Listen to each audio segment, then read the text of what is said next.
English Fluency Podcast. Speak English with confidence. Hello, everyone, and welcome back to English Fluency Podcast. I'm Sarah. And I'm Alex. Welcome back, everyone. So, quick question for everyone listening. Have you ever felt like your English sounds weird? Like grammatically correct, but somehow not natural? Yes, that's actually a very common feeling.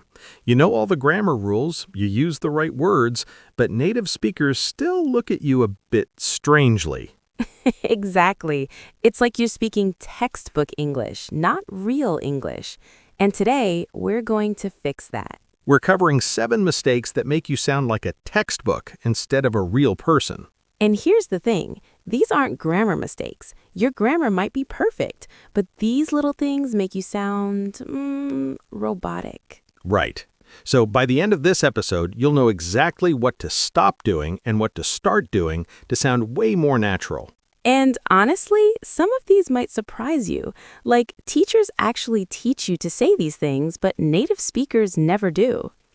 Oh yes, the classic, "I'm fine, thank you, and you?" We need to talk about that one.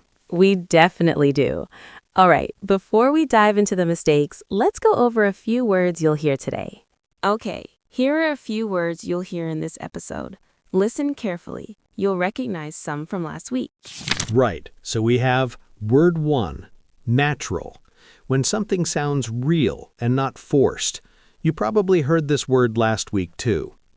Word 2, robotic, like a robot. Mechanical, not human, when your English sounds too perfect and stiff.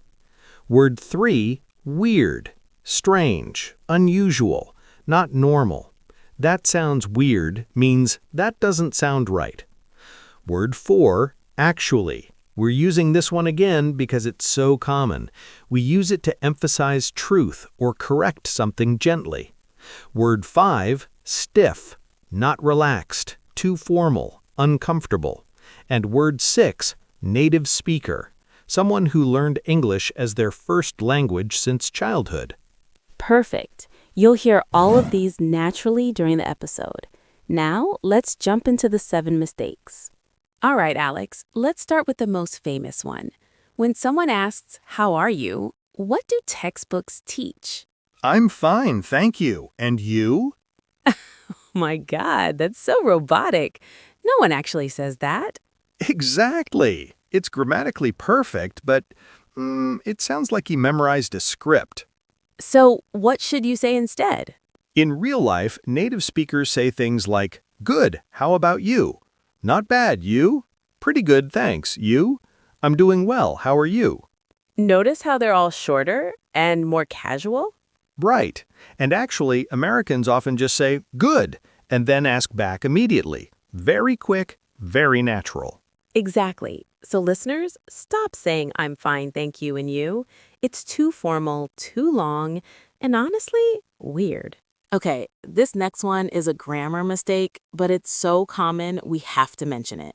Oh, yes. I am agree. I hear this all the time from learners. The problem is agree is a verb, not an adjective, so you can't say "I am agree." Right. You say, "I agree." No am, no is, just "I agree."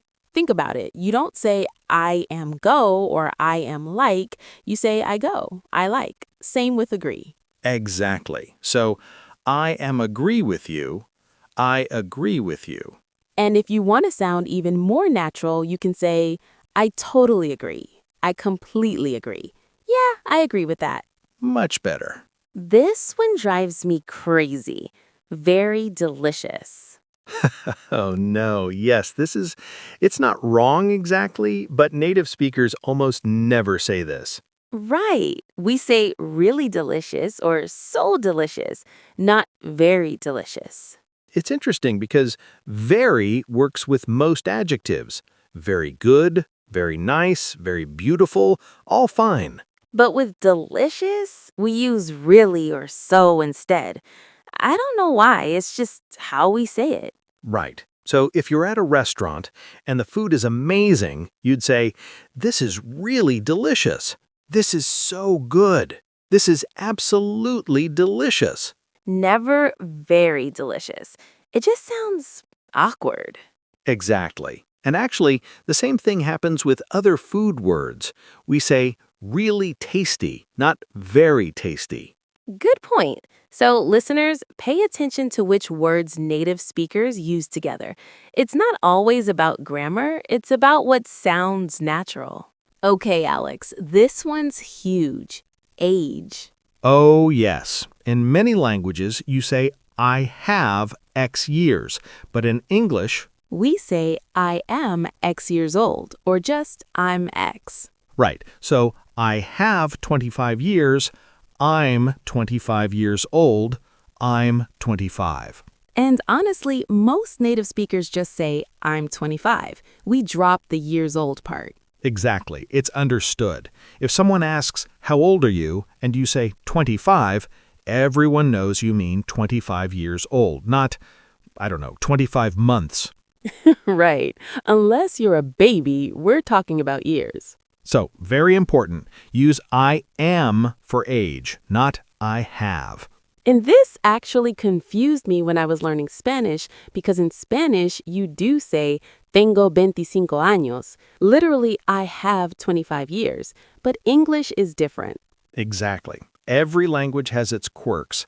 In English, age is something you are, not something you have. All right, this next one is especially for British language learners. Alex, you're guilty of this. Oh no, yes, sorry. Sorry about that. Sorry. See? You just said sorry 3 times in 5 seconds. It's a British thing. We apologize for everything. Someone bumps into us, we say sorry. We're in someone's way, we say sorry. We interrupt someone, we say sorry. But here's the thing, Americans don't do this as much. If you say sorry too often, Americans might think you did something really wrong. Right. In the UK, sorry is just, it's like a punctuation mark. It's polite filler. But in America, sorry means you actually apologize for a mistake. So if you keep saying sorry, sorry, sorry, we think, what did they do? Why are they so apologetic? Fair point. So what should learners do? So use sorry when you actually made a mistake. But for other situations, use excuse me when you need to get someone's attention or pass by. Pardon me when you didn't hear something. My bad, casual apology for small mistakes. Or just don't apologize at all if you didn't do anything wrong. That last part is very hard for British people. I know, but seriously, listeners, don't over-apologize. It makes you sound uncertain and unconfident. This one's interesting. When you don't hear something clearly, what do you say? I think many learners say, can you repeat? But it's not wrong, but it sounds a bit abrupt. Exactly. It's technically correct, but it sounds like a command, like you're ordering someone to repeat. Right. Native speakers usually add something to make it softer, like, sorry, could you repeat that? Or, what was that? Or, could you say that again? Or, I didn't catch that. Yes, I didn't catch that is supernatural. It means I didn't hear or understand what you said. And actually, in casual conversation, people often just say, what? Or, huh? But that's very informal. Right. So for professional or polite situations, use, sorry, could you repeat that? I'm sorry, what was that? Could you say that again, please? Much better than just, can you repeat? Okay, last mistake, and Alex, you do this one a lot. Actually, wait, what do I do? You say actually all the time. Do I? Actually, I hadn't noticed. You just did it again. Oh, no. All right, fair point. I do use actually quite a bit. Here's the thing. Actually is a great word. It's useful, but some learners use it in every single sentence, and that sounds weird. Right. We use actually to correct something. Actually, I'm from London, not Manchester. Add surprising information. I've actually been to China 3 times. Emphasize truth. It's actually quite difficult. But you shouldn't say, actually, I went to the store. Actually, I bought milk. Actually, it was expensive. That's too much. Exactly. Use it once or twice in a conversation, not every sentence. Same goes for other filler words like basically, literally, honestly. They're all good words, but don't overuse them. Right. Variety is key. Mix up your language. Okay, so Alex, have you ever had a situation where someone sounded really textbooky and it was awkward? Oh, absolutely. I remember when I was teaching in a language school, a student came up to me and said, I kid you not, "Good morning, teacher. How do you do? I am very pleased to make your acquaintance today." Oh no! I know, it sounded like, I don't know, like something from a Victorian novel. Very, very formal. What did you say? I said, "Hey, nice to meet you. How are you doing?" Very casual, to show him the difference. And he looked so confused, like, did I say something wrong? Poor guy, he probably learned that from a textbook. Exactly. And the thing is, it's not wrong, it's just way too formal for modern everyday English.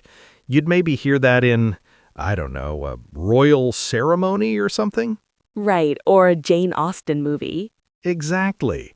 So I explained to him in real life, we just say, "Hey, nice to meet you," or "Hi, good to see you." Simple, natural, friendly.